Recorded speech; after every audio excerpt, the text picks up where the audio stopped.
Braga, uma das dioceses mais antigas de Portugal, que incluía também os territórios de Bragança, Vila Real e Viana do Castelo.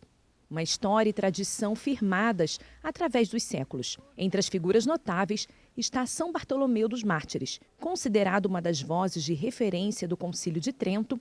Destacou-se por uma intensa atividade pastoral, zelo aos mais pobres e doentes e empenho pela renovação da igreja local. São Bartolomeu dos Mártires é, sem dúvida nenhuma, uma referência, não é?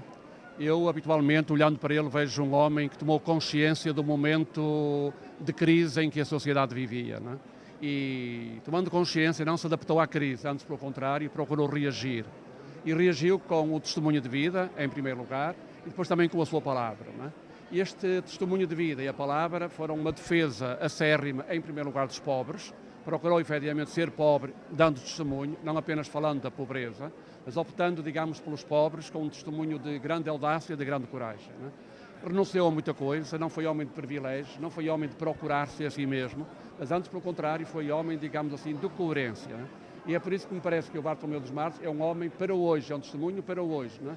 Num tempo em que todas as pessoas vão procurando, pura e simplesmente, a autossatisfação dos seus prazeres e vão procurando também toda uma certa posição na sociedade, um certo carreirismo, ele mostra, dá um testemunho de muita humildade, pessoalmente, e depois também de atenção aos outros. Na Sé Catedral de Braga, a Eucaristia foi presidida pelo prefeito da Congregação para a Causa dos Santos, cardeal Ângelo Bétio. Na cerimônia, a leitura solene do decreto de canonização e a presença de autoridades religiosas, civis, militares e acadêmicas, como o presidente da República, Marcelo Rebelo de Sousa, e bispos de Portugal e da Galiza. Uma grande figura de português, porque era um homem excepcionalmente culto, um dos grandes teólogos do seu tempo, um dos grandes pensadores do seu tempo, uma das grandes figuras da Igreja Universal e um dos grandes reformadores da Igreja. Ele foi um dos grandes defensores de uma mudança radical na Igreja que existia no seu tempo, há 500 anos, no Concílio de Trento. E, nesse sentido, um homem de futuro, um homem pobre na sua maneira de viver, dedicado aos pobres, que terminou pobre. No dia 5 de julho deste ano, Papa Francisco estendeu o culto litúrgico em honra ao beato Bartolomeu dos Mártires por meio de uma canonização equipolente. Um processo instituído no século XVIII, em que o pontífice vincula toda a igreja à veneração de um servo de Deus ainda não canonizado.